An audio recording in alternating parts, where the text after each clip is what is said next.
কথায় আছে, পাপ বাপকেও ছাড়ে না। আর আজকে আমরা যেটা দেখলাম, এটা আমার মনে হয় তার সবচাইতে বড় প্রকৃষ্ট উদাহরণ। যে উদয়ন গুহ নিজের বাবাকে চোর বলে তিনি স্বীকার করে নিয়েছিলেন। বারবার তিনি নিজের বাবার উদ্দেশ্যে তাকে চোর বলে পরিচয় দিতেন। আজকে দেখুন, কোথাও গিয়ে পৃথিবীটা কিন্তু গোল, আর আজকে তাকেই কিন্তু গ্রেপ্তার হতে হয়েছে।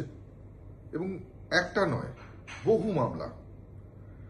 দিনহাটার সাধারণ মানুষকে যে লোকটা শান্তিতে থাকতে দেয়নি, দিনহাটার সাধারণ মানুষের জীবন যে বিষিয়ে তুলেছিল, দিনহাটার সাধারণ মানুষকে যিনি অকথ্য অত্যাচার করেছেন, তার নাম উদয়ন গুহ। আর সেই বাঘ আজকে বেড়াল হয়ে খাঁচাবন্দি। আমি বলবো যে পৃথিবীটা গোল, আর ঘড়ির কাঁটাও কিন্তু গোল গোল ঘুরতে থাকে। এই উদয়ন গুহ এক সময় বিজেপির কর্মীদেরকে মিথ্যে মামলায় গাঁজা কেসে ফাঁসিয়েছিল।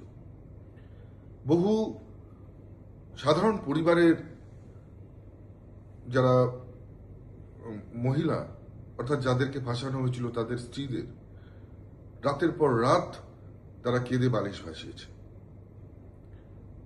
বহু ভারতীয় জনতা পার্টির কর্মীদেরকে মিথ্যে মামলা দিয়ে, মিথ্যে অস্ত্র হাতে দিয়ে তাদেরকে পুলিশের হাতে তুলে দেওয়া হয়েছিল, জেলে থাকতে হয়েছে তাদেরকে দীর্ঘদিন। সেই মা বাবার বুক ফাটা আর্তনাদ, কান্না আমরা কাছ থেকে দেখেছি, আমি কাছ থেকে দেখেছি। আজকে তারই প্রত্যাবর্তন ঘটছে না তো? আমি বলবো, সময় থেমে থাকে না, সময় চলতে থাকে। যে যেমন কর্ম করেছে তাকে সেই কর্মের ফল ভুগতে হবে। আর এটা তো সবে শুরু।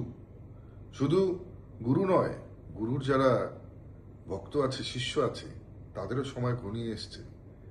এবং দুজনে মিলে অত্যাচার করেছিল, বাবা এবং ছেলে, দুজনকেই সাজা পেতে হবে।